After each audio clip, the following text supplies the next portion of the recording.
म्हणून उल्लेख केलेला आहे। मी नाही ऐकलं, तुम्ही ऐकलं? नाही, मला नाही कळलं, त्याच्यावर काही बोलू नाही शकत मी। नाही, ठीक आहे, आपण काम करत असतो, असं काही मनात कुठचं पद नसतं, आपण महाराष्ट्रासाठी काम करत असतो।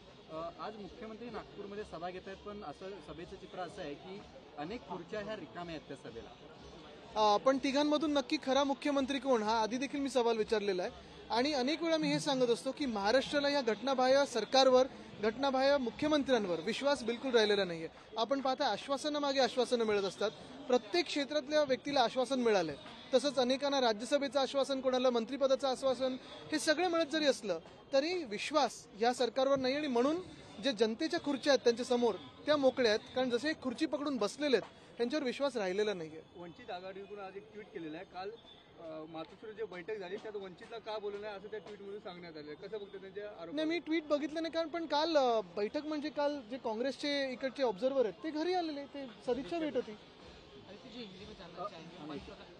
एक विनोद घोसाळकर यांनी एक भावनिक आज पत्र लिहिलेलं आहे की ज्या पद्धतीनं हिडीस बदनामी होते किंवा राजकीय बदनामी ज्या पद्धतीनं झाली ती कुठेतरी थांबली पाहिजे। नक्कीच थांबली पाहिजे। ह्याच्यात 2-3 महत्त्वाच्या गोष्टी आहेत। पहिलं तर आपण पाहिलं असेल, महाराष्ट्रात पूर्णपणे कायदा सुव्यवस्थेचे जे चिंधडे उडवलेले आहेत, रोज संजय राऊत साहेब ट्विट करत आहेत, नवीन कोणतरी गुंड मुख्यमंत्र्यांबरोबर फोटो, कधी कुठच्या मंत्र्याबरोबर फोटो, उपमुख्यमंत्र्यांबरोबर फोटो, ही दुरवस्था कधी होईल हे महाराष्ट्रात अपेक्षित नव्हतं। महाराष्ट्राचं राजकारण एवढं घाणेरडं गलिच्छ कधी झालं नव्हतं, गुंडांना असा आश्रय कधी मिळाला नव्हता जसं ह्या सरकारमध्ये बसलं। आपण पाहता, मी हेच सतत बोलत आहे की मंत्रालयातच गुंडांची टोळी बसल्यामुळे आज आपल्याला हे चित्र बघायला मिळत आहे।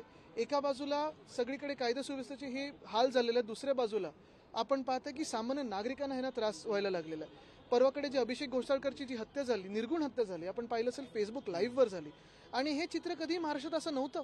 बरं, ही हत्या खरोखर त्याच व्यक्तीने केली का, ह्याच्यावर देखील आता आम्ही प्रश्न विचारायला सुरू केलेत, कारण एकाच बाजूचा आपल्याला व्हिडिओ दिसतोय, ह्याच्या मागे काही राजकीय हेतू होता का, अजून हे सगळं तपास होणं गरजेचं आहे। आणि मुख्य गोष्ट हीच राहते मग की जी बदनामी सुरू केलेली आहे भाजपाने, परवाकडे जे उपमुख्यमंत्र्यांचं जे स्टेटमेंट होतं, एका व्यक्ती करून, चला तुम्ही पद सोडा, सगळं सोडा, माणूस म्हणून जे स्टेटमेंट त्यांनी केलं, माणुसकी सोडल्याचं स्टेटमेंट आहे, एवढं निर्लज्ज गलिच्छ राजकारण आणि मन आम्ही पाहिलं नव्हतं। आपण मागणी करणार आहे का? जर नाही, मला वाटतं आपण एक महत्त्वाची गोष्ट ह्याच्यात पहा की आता क्राईम ब्रांचकडे तपास आहे, पण जी बदनामी भाजप करत असेल किंवा काही राजकीय विरोधक करत असतील ती थांबली पाहिजे। एखादी व्यक्ती गेल्यानंतर जे गृहमंत्र्यांचं स्टेटमेंट होतं, लाज वाटली पाहिजे त्यांना खरं की असं स्टेटमेंट ते करतात। माणूस म्हणून तरी विचार करा, राजकीय विरोधक म्हणून नंतर विचार करा। ज्यावेळेला महाविकास आघाडीचं सरकार होतं त्यावेळेला जे आता सत्ताधारी विरोधक होते त्यावेळेला ते सातत्यानं ज्यावेळेला काही घटना अशा घडल्या होत्या राज्यात, त्यावेळेला महाराष्ट्राचा बिहार होतो अशा पद्धतीची टीका करायची।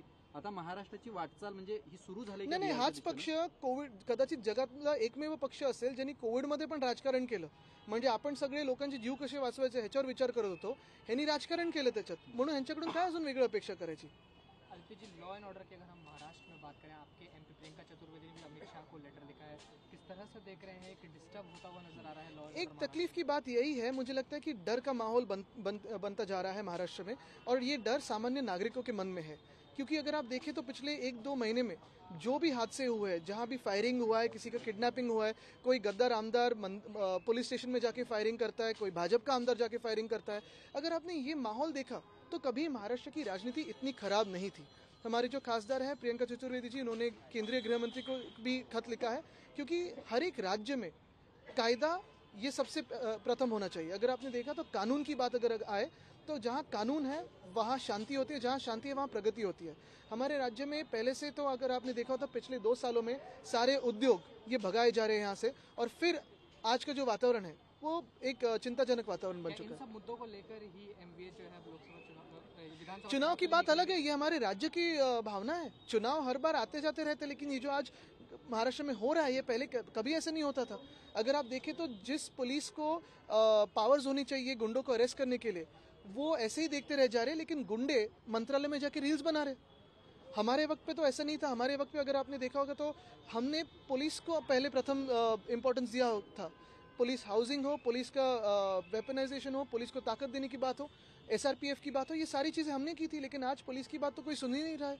अगर आप देखें तो सारी गुंडों की बात सुनी जा रही है। तकलीफ इसी बात की है। हिंदू हृदय सम्राट स्वर्गीय बाळासाहेब ठाकरे यांच्यासाठी भारतरत्नसाठी मागणी होते. संजय राऊत यांनी सुद्धा ट्विट करून मागणी केली आणि मनसे अध्यक्ष राज ठाकरे यांनी सुद्धा ट्विट करून मागणी केली की बाळासाहेब ठाकरे यांना भारतरत्न देतो.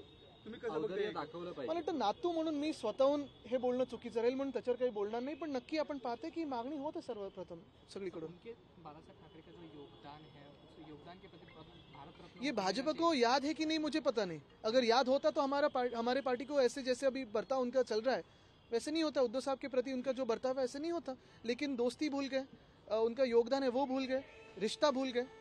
तो यही बात है भाजप की। कुठेतरी भाजप ज्या पद्धतीनं हिंदुत्वाचा पक्ष म्हणून सांगतो, बाळासाहेबांचं हिंदुत्वच कुठेतरी भाजप विसरलं. मला वाटतं आपण पाहिलं असेल उद्धव साहेबांनी स्पष्ट केलेलं आहे की आमचं घरातलं चूल पेटवण्याचं हिंदुत्व आहे, हृदयात राम हाताला काम हे हिंदुत्व आहे। भाजपचं हिंदुत्व घर पेटवण्याचं हिंदुत्व आहे। थँक्यू.